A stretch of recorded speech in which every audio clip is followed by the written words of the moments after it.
Hi hello welcome to JDK kitchen.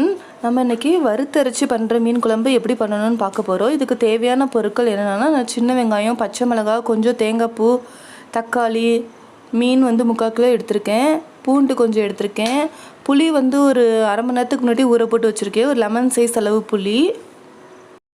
First நான் வறுத்து அரைக்கிறதுக்கு ஒரு பேனில் கொஞ்சம் ஆயில் ஊற்றிக்கிறேன். நம்ம எடுத்து வச்ச சின்ன வெங்காயத்தில் பாதி சின்ன வெங்காயம் போட்டுக்கலாம் வதக்கிறதுக்கு. பெரிய வெங்காயமும் கொஞ்சம் கட் பண்ணி போட்டிருக்கேன். நம்ம எடுத்து வச்சதில் பாதி பூண்டு இப்போ வறுத்தரைக்க யூஸ் பண்ணிக்கலாம். அடுத்து நான் 5 பச்சை மிளகாய் போட்டிருக்கேன். அப்புறம் அடுத்து கொஞ்சம் சீரகம் போட்டுக்கிறேன், மிளகு கொஞ்சம் போட்டுக்கிறேன். அப்போ தான் டேஸ்ட்டு கொஞ்சம் நல்லாயிருக்கும். நல்லா வதக்கணும். தக்காளி 2 பெரிய தக்காளி எடுத்திருந்தேன், அதை ஆட் பண்ணிவிட்டேன்.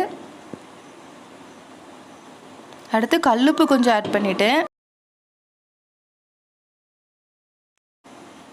நல்லா வதக்கி விடணும், வெங்காயம் தக்காளி நல்லா மேஷ் ஆகிற வரைக்கும். அடுத்து லைட்டாக மஞ்சத்தூள் ஆட் பண்ணியிருக்கேன்.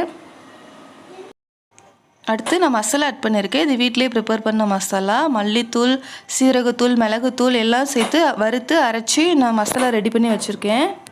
அதை ஆட் பண்ணிக்கிறேன். 3 ஸ்பூன் போட்டிருக்கேன்.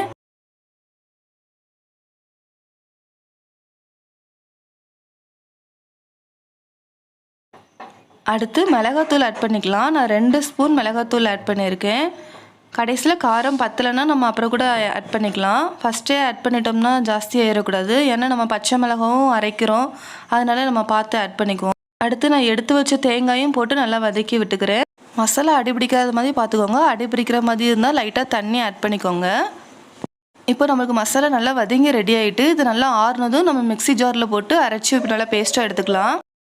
அடுத்து நம்ம இன்னொரு பேன் எடுத்து அதில் ஆயில் ஊற்றி, ஆயில் நல்லா ஹீட் ஆனோடனே கடுகு, சீரகம், வெந்தயம், காஞ்ச மிளகாய் எல்லாம் போட்டு நல்லா தாளிச்சிக்கலாம்.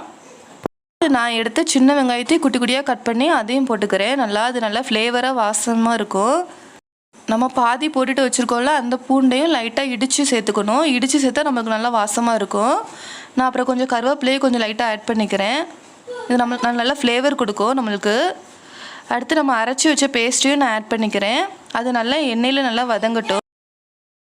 எண்ணெயில் நல்லா வதங்கினோடனே நம்ம மிக்ஸி ஜாரு கழுவி அந்த தண்ணி கொஞ்சம் ஆட் பண்ணிக்குவோம். அதுக்கு குழம்புக்கு தேவையான தண்ணியும் நம்ம ஆட் பண்ணிக்குவோம். நான் புளி ஒரு லெமன் சைஸ் எடுத்து வச்சுருந்தேன்ல, அதையும் கொஞ்சம் கரைச்சி ஊற்றிக்கிறேன் குழம்புல. இப்போ உப்பு காரெல்லாம் கரெக்டாக இருக்கான்னு செக் பண்ணிக்கோங்க. கம்மியாக இருந்தால் நீங்கள் ஆட் பண்ணிக்கோங்க. குழம்பு நல்லா கொதிக்கணும். கொதிச்சதுக்கப்புறம் நம்ம மீன் ஆட் பண்ணுறோம். நான் மீன் இப்போ ஆட் பண்ணிவிட்டேன். நான் முரல் மீன் வாங்கியிருந்தேன். அடுத்து நான் மாங்காய் கொஞ்சம் பீஸ் ஆட் பண்ணிக்கிறேன். மாங்காய் சேர்த்து நம்ம மீன் குழம்பு பண்ணால் குழம்பு ரொம்ப டேஸ்ட்டாக இருக்கும். மீன் வேகிறதுக்கு நம்மளுக்கு ஒரு 5லேருந்து 7 நிமிஷம் வரை ஆகும். அது வரைக்கும் நம்ம நல்லா கொதிக்க விடணும். கடைசியாக கொத்தமல்லி தழை தூவி இறக்கிக்கலாம். சுவையான வறுத்து அரைத்த மீன் குழம்பு ரெடி. சப்ஸ்கிரைப் பண்ணிக்கோங்க ஃப்ரெண்ட்ஸ். நீங்களும் ஒரு டைம் ட்ரை பண்ணி பார்த்துட்டு எனக்கு கமெண்ட் பண்ணுங்கள். தேங்க்யூ.